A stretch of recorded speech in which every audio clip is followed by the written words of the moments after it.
जय हिंद फ्रेंड्स। यहाँ पर हम आपके लिए paper code BEGS 183 writing and study skills की ये दूसरी क्लास लेकर आए हैं, जिसमें हम लोग कुछ इंपॉर्टेंट क्वेश्चंस को डिस्कस करेंगे जो आपके जून एग्जाम के लिए इंपॉर्टेंट हैं। उससे पहले हमने पहली क्लास ली थी जिसमें हमने कुछ इंपॉर्टेंट क्वेश्चंस को डिस्कस किया हुआ था। अगर आपने उस क्लास को नहीं देखा है तो उसको हम आई बटन में ऐड कर देंगे, तो वहां से आप लोग जो है उस क्लास को कवर जरूर कर लीजिए एग्जाम से पहले। और अगर आप लोग इस सब्जेक्ट के गैस पेपर को परचेज करना चाहते हैं जिसमें हमने सभी इंपॉर्टेंट क्वेश्चंस को कवर किया हुआ है, अगर आप लोग गैस पेपर और प्लस जो हमने क्लासेस करवाई हैं दो तीन, उनको आप अगर अच्छे से कवर कर लेते हैं तो आप 100% एग्जाम में अपना अच्छा पेपर करके आएंगे। अगर आपको परचेज करना है तो आप हमारी वेबसाइट से कर सकते हैं, या फिर डिस्क्रिप्शन में आपको एक नंबर दिया गया, उस नंबर पे आप लोग जो है व्हाट्सएप मैसेज करके परचेज कर सकते हैं। अगर आपको वेबसाइट से करना है, सिंपली आपको गूगल पे जाना है और सर्च करना है shop.hindustanknowledge.com। इस वेबसाइट की लिंक भी आपको क्या है डिस्क्रिप्शन में मिल जाएगी, तो वहां से आप लोग एक्सेस कर लीजिएगा। अब आपके सामने कुछ प्रकार का पेज आ जाएगा। अब आपको सिंपली क्या करना है, ये आपको सर्च कोड का ऑप्शन दिख रहा होगा, ठीक है। सर्च कोड में आपको जाना है, यहाँ पे टाइप करना है BEGS 183 का टाइप करेंगे, BEGS 183। जैसे आप टाइप करेंगे तो यहाँ पर देखिए आपका आ जाएगा writing study skills gas paper June 2025 exam in English with answer. Simply इस पर क्लिक करेंगे और क्लिक करने के बाद आपके सामने जो गैस पेपर आ जाएगा, इसको आप लोग सिंपली यहाँ से बाय नाउ पर क्लिक करके इसको परचेज कर सकते हैं। अगर आपको कोई प्रॉब्लम होती है तो आप इस नंबर पे व्हाट्सएप या फिर व्हाट्सएप आइकन पर क्लिक करके हमारी टीम को व्हाट्सएप कर सकते हैं, आपकी प्रॉब्लम सॉल्व हो जाएगी। अब चलते वापस अपने क्वेश्चन की ओर। तो यहाँ पर हमारा पहला क्वेश्चन है, what aspects should be kept in mind while writing the introductory paragraph of a composition। यानी कि आपको कौन कौन से एस्पेक्ट जो है वो माइंड में रखने हैं जब आप लोग कोई इंट्रोडक्टरी जो है पैराग्राफ लिख रहे हैं कंपोजिशन का। ये सभी क्वेश्चंस जो आपके पीवाईक्यू से हमने लिए हुए हैं, तो आप लोग इन सभी क्वेश्चंस को अच्छे से समझिएगा और अपने एग्जाम में से अच्छे से करके आइएगा। अगर आपको इसकी पीडीएफ चाहिए जो क्लास चल रहा है, तो आप उसके लिए क्या करेंगे, टेलीग्राम को आपको ज्वाइन कर लेना है। वहां पर हमने सभी की जो पीडीएफ शेयर कर दी है, तो वहां से आप लोग जो है इन पीडीएफ को डाउनलोड कर लीजिएगा। अब यहाँ पर सबसे पहले हम लोग आंसर में इंट्रोडक्शन देंगे, इसके बाद हम लोग कौन कौन से एस्पेक्ट्स हैं उनको ध्यान में रखेंगे। तो writing a good introductory paragraph is very important because it sets the tone for the rest of your composition. It helps the reader understand what your topic is and what to expect. Here are some key aspects to keep in mind while writing the introductory paragraph। यानी कि जो introductory paragraph होता है वो क्या करता है, आपका जो भी पूरा कंपोजिशन है उसका क्या होता है, एक टोन होता है, जिससे पता चलता है, रीडर को पता चलता है कि आपका जो इंट्रोड यानी कि आपका जो कंपोजिशन है वो किस टॉपिक पर है और उसमें क्या क्या जो है एक्सपेक्ट्स लिए गए, यानी कौन कौन से उसमें पहलू लिए गए हैं। तो इंट्रोडक्टरी जो पैराग्राफ होता है वो जो है किसी भी कंपोजिशन का इंपॉर्टेंट पार्ट होता है, तो उसको जो है सबसे अच्छा लिखना बहुत जरूरी होता है। तो इसमें हम लोग कौन कौन से एस्पेक्ट्स यूज कर सकते हैं, तो सबसे पहले क्या करेंगे, स्टार्ट विद ए हुक। तो यहाँ पर हुक का मतलब होता है कोई चीज ऐसी आपको लिखनी है जिससे रीडर को वो क्या करे, अट्रैक्ट करे। The first sentence should be grab the readers attention, यानी कि वो क्या करे, रीडर का अटेंशन ग्रैब करे, मतलब कि अपनी ओर खींचे। This is called hook. It can be A question, वो कोई प्रश्न हो सकता है, सरप्राइजिंग फैक्ट हो सकता है, या कोई कोट हो सकता है, या फिर short story related the topic, यानी उससे रिलेटेड कोई आपकी शॉर्ट स्टोरी हो सकती है। The hook makes the readers want to read more. यानी कि जो हुक होता है वो रीडर को क्या करता है, रीडर को प्रोत्साहित करता है कि वो स्टोरी को आगे पढ़े, क्या करे, कंपोजिशन को आगे पढ़े। जैसे एग्जांपल के लिए आप कोई लिख सकते हैं, have you ever wondered why people enjoy music so much. तो यहाँ पर आप एक क्वेश्चन डाल सकते हैं, क्या आपको आश्चर्य नहीं होता है कि लोग क्यों जो है म्यूजिक को इतना ज्यादा पसंद करते हैं। तो ये आप एक वहां पर क्वेश्चन डाल सकते हैं। तो इससे क्या होगा, ये जो है आप एक हुक से शुरू करेंगे तो रीडर यानी कि जो रीडर है उसको लगेगा, उसका जो है उसको लगेगा कि ये स्टोरी में कुछ जो है दम है, यानी इसमें कुछ तो बात है, तो वो आगे चलकर आपका जो है पूरा कंपोजिशन पढ़ेगा। तो आपको याद रखना है, जब भी कोई भी इंट्रोडक्टरी पैराग्राफ लिखा जाएगा तो स्टार्ट विद ए हुक के साथ उसको स्टार्ट करना है। वो एक कोई क्वेश्चन हो सकता है, एक सरप्राइजिंग फैक्ट हो सकता है, या फिर कोई कोट हो सकता है, या फिर उससे रिलेटेड कोई आपकी शॉर्ट स्टोरी हो सकती है। इसके बाद क्या करेंगे, दूसरे नंबर पे introduce the topic clearly. And दूसरे नंबर पे आपको क्या करना है, अपना जो भी कंपोजिशन है ना, उसका आपको जो टॉपिक है वो क्लियरली डिस्क्राइब करना है। After the hook explain the topic of your composition, be clear and simple, don't go into too much detail yet, just give a basic idea of what the composition will talk about. यानी कि आपको क्या करना है, ये बिल्कुल simple and clear क्या करना है, टॉपिक देना है जो भी आपका कंपोजिशन का है। Don't go into too much detail, उसमें आपको ज्यादा डिटेल्स नहीं देनी, क्योंकि अगर आप पूरा डिटेल्स इंट्रोडक्शन में देंगे तो कोई कंपोजिशन क्यों ही पड़ेगा। तो आपको याद रखना है, आपको ज्यादा डिटेल नहीं, सिर्फ ओनली बेसिक आइडिया देना है, जिससे जो रीडर को लगे कि हाँ इसको आगे चलकर हमको इसमें क्या डिटेल्स मिलने वाली है, कौन कौन सी जानकारी इसमें हम लोग देखेंगे। तो एग्जाम्पल में जैसे हम लिख सकते हैं, music is an important part of a human life and affects our emotions in many ways. तो यहाँ पर क्या कर सकते हैं, यहाँ पर जो कंपोजिशन होगा ना, जिस टॉपिक पर आपका कंपोजिशन होगा उसी टॉपिक पर आपको क्या करना है, एक इंट्रोडक्शन, सिंपल सा थोड़ा सा इंट्रोडक्शन देना है। इसके बाद है प्रोवाइड सम बैकग्राउंड इंफॉर्मेशन, इसके बाद आपको कोई बैकग्राउंड की इंफॉर्मेशन प्रोवाइड करनी है। Give the reader some context और background information if needed, this helps them understand the topic better. For example, if you are writing about climate change, you might explain what is in a simple word. जैसे in recent year climate change has become a serious global problem causing floods, droughts and rising temperature. तो उसके बारे में क्या कर सकते हैं, आप उसके जो है प्रॉब्लम्स को बता सकते हैं, उसमें कुछ आप लोग जो है उससे क्या क्या प्रॉब्लम्स हुई हैं और उससे क्या क्या फायदे हुए, उनको आप लोग जो है बैकग्राउंड की थोड़ी इंफॉर्मेशन आपको जो है इंट्रोडक्टरी पैराग्राफ में देनी होगी। इसके बाद स्टेट योर मेन आइडिया और थीसिस स्टेटमेंट, यानी इसके बाद क्या करना है, आपको वहां पर अपना जो मेन आइडिया है उसको आपको वहां पर कोट करना है। The last sentence of introductory paragraph should be your thesis statement. This tells the readers what is the main point of the composition. It also shows the direction the writer will take. यानी कि last का जो आपका paragraph होगा introductory paragraph का, तो उसमें क्या देना है, आपको अपने थीसिस का स्टेटमेंट देना है। इसका मतलब क्या, आपको मेन पॉइंट बताना है, कंपोजिशन का मेन पॉइंट क्या है और वो स्टोरी किस डायरेक्शन में जाएगी। Example, this essay will explore the causes of climate change and suggest ways we can reduce its impact। तो यहाँ पर देखिए, इस पर हम लोग इंट्रोडक्टरी यानी कंपोजिशन हम लोग किस पर लिख रहे थे, कंपोजिशन हम लोग लिख रहे थे क्लाइमेट चेंज पर।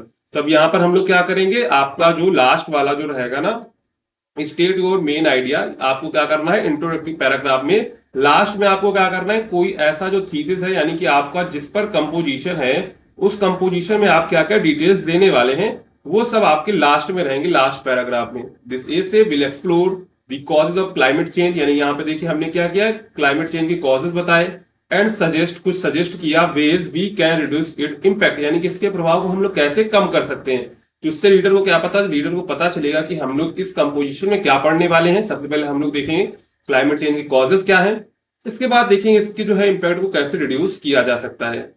इसके बाद है keep it brief and focus, the introduction should not be too long, aim for about 4-6 sentence, do not include too many details और examples, save those for the body paragraphs.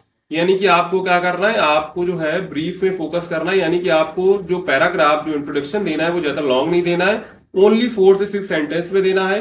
और वहां पर ना ही आपको ज्यादा डिटेल्स ऐड करनी, ना ही example add करने हैं, क्योंकि वो आपको बचा के रखने बॉडी पैराग्राफ्स के लिए, क्योंकि जब आप कंपोजिशन लिखेंगे तो उसमें भी तो आपको पैराग्राफ्स देने पड़ेंगे, तो उसके लिए भी आपको कुछ बचा के रखना है। इसके बाद है match the tone to the topic, the tone of your introduction should match your topic, यानी कि आप जो भी इंट्रोडक्शन में टोन लिखेंगे वो आपकी जो टॉपिक से मैच करनी चाहिए, यानी कि आपका टॉपिक कुछ है और इंट्रोडक्शन आप कुछ और दे रहे हैं। If you are writing a serious essay, keep the tone formal. If a story or a personal essay, a more relaxed tone is okay. इसके बाद फाइनल टिप क्या देंगे, तो before you start the writing introduction, plan your whole composition. जब भी आप लोग introduction यानी कि आप लोग कंपोजिशन का इंट्रोडक्शन लिखें तो उससे पहले आपको जो पूरी स्टोरी पता होनी चाहिए, यानी कि पूरा कंपोजिशन आपको पता होना चाहिए। This will help your right A clear and strong opening that fits well the rest of your writing. In short, a good introduction has a hook, introduce the topic, give background, and ends with a clear thesis. It should be short, clear, and interesting to read. अगर हमको कोई good introduction है तो उसमें क्या होगा, एक hook होगा, इंट्रोडक्शन होगा, उसमें बैकग्राउंड होगा और जो एंड होगा बिल्कुल क्लियर थीसिस के साथ में, और वो छोटा भी होगा, क्लियर होगा, इंटरेस्टिंग होगा। वही क्या कहलाएगा, वही कहलाएगा गुड इंट्रोडक्शन। क्या कहलाएगा, गुड इंट्रोडक्शन कहलाएगा। ठीक है, तो यहाँ पर हमने पहला क्वेश्चन बिल्कुल अच्छे से समझ लिया है। अगर आपको ये पहला क्वेश्चन अच्छे से समझ में आया है तो आप लोग कमेंट करके जरूर बताएं कि आपको ये क्लास पसंद आई कि नहीं आई, और वीडियो को लाइक कर दीजिए अगर आपको पहला क्वेश्चन अच्छे से समझ में आया है। इसके बाद यहाँ पर चलते हैं, दूसरा प्रश्न क्या है। दूसरा प्रश्न हमारा यहाँ पर है, what are homophones, give examples to show how their uses can create problems for second language learners of English. यानी सबसे पहले हम लोग देखें होमोफोन्स क्या है और ये कैसे जो है प्रॉब्लम क्रिएट करते हैं सेकेंड लैंग्वेज लर्नर्स के लिए। तो homophones are words that sound the same when spoken but have different meaning and often different spellings। homophones क्या होते हैं, उनका साउंड सेम होता है, यहां तक कि हम लोग बोलते भी सेम है, बट डिफरेंट मीनिंग, उसका मीनिंग अलग होता है और जो डिफरेंट स्पेलिंग भी उनका डिफरेंट होता है। दे कैन बी कंफ्यूजिंग, वो कंफ्यूजिंग होते हैं, especially for second language learners because their pronunciation is identical even though their uses and spellings are different. यानी कि उनका जो यूजेस है और स्पेलिंग वो भी डिफरेंट होता है। तो यहाँ पर सबसे पहले हम लोग होमोफोन्स की डिफिनेशन देखेंगे। तो होमोफोन्स की डिफिनेशन क्या है, words that are pronounced the same, यानी कि उनका प्रोनाउंसिएशन सेम किया जाता है, बट डिफर मीनिंग, यानी कि अर्थ में वो अलग होते हैं, स्पेलिंग में भी वो अलग होते हैं, और या फिर दोनों स्पेलिंग में भी अलग है और क्या है, और मीनिंग में भी अलग है, तो दोनों हो सकता है। तो होमोफोन्स का मतलब क्या है, words that are pronounced the same but differ in meaning and spelling और बोथ। जैसे एग्जांपल से देखते हैं, जैसे यहां पर लिखिए देयर, देयर और दे आर। तो यहां पर देखिए तीनों का जो प्रोनाउंसिएशन है लगभग क्या है, लगभग तीनों का प्रोनाउंसिएशन सेम है, लेकिन मीनिंग इनका डिफरेंट है। देयर यहां पर पजेसिव केस है, देयर ये प्लेस के लिए यूज किया जाता है, और ये तो आपका जो है कंट्रैक्शन ऑफ दे आर है, क्या है, दे आर, यानी कि सब्जेक्ट और ये जो है वर्ब के साथ में मिलकर क्या बना है, दे आर बना है। तो यहां पर देखिए प्रोनाउंसिएशन दोनों का सेम है, देयर देयर दे आर, लेकिन इनका जो मीनिंग है वो सब कुछ अलग अलग है। देयर ये पजेसिव केस रहेगा, ये देयर प्लेस के लिए यूज होता है, और ये जो दे आर है ये कंट्रैक्शन है, ठीक है, क्या है, कॉन्ट्रैक्शन है ऑफ दे आर का। तो यहाँ पर चैलेंजेस क्या आते हैं, लर्नर्स में struggle with knowing which form to write since all sound the same. यानी कि जब कोई बोलता है तो जो राइटर होता है उसको क्या लगता है, वो स्ट्रगल करता है, उनका साउंड तो सेम, अब इसमें क्या लिखा जाएगा। तो ये आपको तभी आप लिख पाएंगे जब आप उस सेंटेंस का पूरा जो है मीनिंग समझ पाएंगे, सेंटेंस में मीनिंग क्या है, उसी के अकॉर्डिंग हम लोग यहाँ पर जो है देयर यूज करेंगे, या फिर जो है ये वाला देयर यूज करेंगे, या फिर हम लोग दे आर ये वाला यूज करेंगे। तो वो सब हम लोग तभी यूज कर पाएंगे जब हमको उसका जो है पूरा सेंटेंस का मीनिंग पता होगा। जैसे यहाँ पर टू, टू और टू, तो यहाँ पर टू तो प्रीपोजिशन है, और यहाँ पर टू ये इम्फेसिस करने के लिए लगाया जाता है, और टू यहाँ पर नंबर है। तो यहाँ पर भी चैलेंज आता है, can cause confusion writing when learners are not yet fluent in context based using, क्योंकि उनको कॉन्टेक्स्ट बेस्ड यूजिंग अभी आता नहीं है अच्छे से, तो वो इनमें यूज नहीं कर पाते कौन सा टू यूज करना है, कौन सा टू यूज करना है और कौन सा टू यूज करना है, यानी ये वाला टू यूज करना है या फिर टी डबल ओ वाला या फिर टी डब्ल्यू ओ वाला। ये भी प्रॉब्लम आती है। जैसे राइट और राइट, तो ये राइट का मतलब होता है लिखना और ये राइट का मतलब होता है राइट। अब यहाँ पर जो स्टार्टिंग में जो सीखेगा, अगर आपने उसको राइट बोला तो हो सकता है वो ये वाला राइट लिख दे, ठीक है, हो सकता है ये वाला राइट लिख दे। अब आपने कौन सा राइट बोला है वो तो आप ही को पता है, लेकिन जो राइटर है उसको नहीं समझ में आ रहा है कि उसको कौन सा राइट लिखना है। जैसे write to form a letter और word, please write your name, तो यहाँ पर राइट का मतलब लिखना है और ये राइट का मतलब है सही, या फिर हो सकता है डायरेक्शन, दिशा हो सकती है करेक्ट, और डायरेक्शन यहाँ पर करेक्ट भी हो सकता है, डायरेक्शन भी हो सकता है। अब यहाँ पर जो है वो यूज करेगा, वो डिपेंड करेगा कि राइट लगेगा कौन सा राइट इसमें है। तो ये डिपेंड करेगा उस पर कि आपका सेंटेंस क्या है, तो सेंटेंस में कॉन्टेक्स्ट क्या है, उसका सेंटेंस का कहने का कॉन्टेक्स्ट क्या है, उसके बेस पर इसका यूज होता है। जैसे यहाँ पर सी और सी है, सी का मतलब समुद्र है, सी का मतलब देखना है, यहाँ पर भी चैलेंज होता है। इसके बाद पीस है, इस पीस का मतलब शांति, इस पीस का मतलब टुकड़ा है या कोई पोर्शन है। तो ये सारे यूजेस जो है यहाँ पर जो होमोफोन्स, ये एग्जांपल आप लोग देख सकते हैं, इनका प्रोनाउंसिएशन तो सेम है लेकिन इनका मीनिंग डिफरेंट भी है और इनका यूज भी डिफरेंट जगह होता है। तो इसका यूज आप लोग तभी कर पाएंगे कि इस पीस का यूज होगा या फिर इस पीस का होगा। ये यूज तभी हो पाएगा कि आपका सेंटेंस का कॉन्टेक्स्ट क्या है, क्या है, सेंटेंस का कॉन्टेक्स्ट क्या है, उसी के अकॉर्डिंग आप लोग जो है इन सब का यूज कर पाएंगे। इसके बाद वाई दे कॉज प्रॉब्लम, ये जो है समस्या क्यों उत्पन्न करते हैं, सेम साउंड है और इनके डिफरेंट मीनिंग होते हैं इसलिए स्पेलिंग कंफ्यूजन हो जाता है। लिसनिंग कॉम्प्रिहेंशन, यानी कि can misunderstand what they being said if they do not know all the homophone involve, यानी कि वो बोलते तो हैं लेकिन हमको सारे होमोफोन्स पता ही नहीं कि इसका मतलब, इसका यूज कब होगा, इसका सेंटेंस का कॉन्टेक्स्ट क्या है, तो इसमें भी ये प्रॉब्लम होती है, लिसनिंग कॉम्प्रिहेंशन भी प्रॉब्लम होती है। अब यहाँ पर टीचिंग टिप्स क्या दे सकते हैं, तो practice homophones in the context with example sentence, यानी कि आपको होमोफोन्स की प्रैक्टिस करनी है, वो भी एग्जाम सेंटेंस के कॉन्टेक्स्ट के साथ में आपको जो है प्रैक्टिस करनी है। इसके बाद है use visual aids, homophone charts और इमेज इनका यूज कर सकते हैं। Read aloud and ask for meaning distinction, यानी कि जब भी आप बोलें या पढ़ें तो उसका आपको जो है यूज और उसका जो है मीनिंग भी आपको डिस्टिंग करना है और उसको अच्छे से याद करना है, तभी आप लोग जो है इसमें जो है सक्सेसफुल हो सकते हैं कि होमोफोन्स का आप लोग यूज कर पाए। तो सबसे पहले हमने देखा होमोफोन्स क्या होते हैं, इसके बाद एग्जाम्पल देखा उनका, और इसके बाद ये क्यों प्रॉब्लम करते हैं और कौन कौन से टीचिंग टिप्स हो सकते हैं। अब यहाँ पर हमारा तीसरा क्वेश्चन है, write a formal letter to your college principal requesting better computer facilities on your campus. तो यहाँ पर देखिए फॉर्मल लेटर लिखने के लिए आपके पेपर में आएगा कोई एक टॉपिक पर, तो फॉर्मल लेटर देख लीजिए कैसे आपको लिखना है। तो सबसे पहले तो आप यहाँ पर अपना नेम लिखेंगे, रोल नंबर, डिपार्टमेंट आपका क्या है, फिर आपको कोई कॉलेज है, कैंपस है, कॉलेज कौन सा है, सिटी क्या है, ईमेल एड्रेस और डेट लिख देंगे। इतनी चीजें आपको स्टार्टिंग में लिखनी है।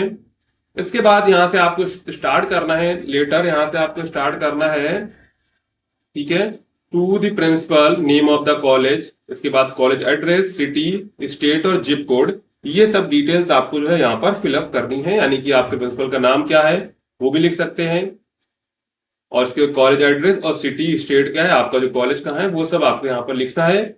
इसके बाद यहाँ पर आप लोग सब्जेक्ट लिखेंगे, request for improved computer facilities on A campus. तो आप यहाँ पर देखिए फॉर्मल लेटर हो सकता है इस टॉपिक पर ना आए तो किसी और टॉपिक पर आए, लेकिन फॉर्मेट इसका यही रहेगा, क्या रहेगा, जो फॉर्मेट है बिल्कुल सेम टू सेम रहेगा, तो फॉर्मेट आपको याद रखना है, ठीक है। इसके बाद रेस्पेक्ट सर या मैडम लिखेंगे। इसके बाद यहाँ पर आपको क्या करनी है, अपनी प्रॉब्लम डिस्क्राइब करनी है, जो भी आपकी प्रॉब्लम रहेगी वो प्रॉब्लम आपको यहाँ से जो है डिस्क्राइब कर देनी है, ठीक है। जो आप डिस्क्राइब कर देंगे इसके बाद आपको क्या लिखना है, thank you for your time and consideration, we look forward to your positive response and action in this matter. इसके बाद आपको क्या करना है, योर सिंसियरली, आपका नेम लिखना है, सिग्नेचर रिक्वायर्ड हो तो कर सकते हैं, और कॉन्टेक्ट नंबर, इतना आपको फिलअप कर देना है, आपका जो है फॉर्मल लेटर तैयार हो जाएगा।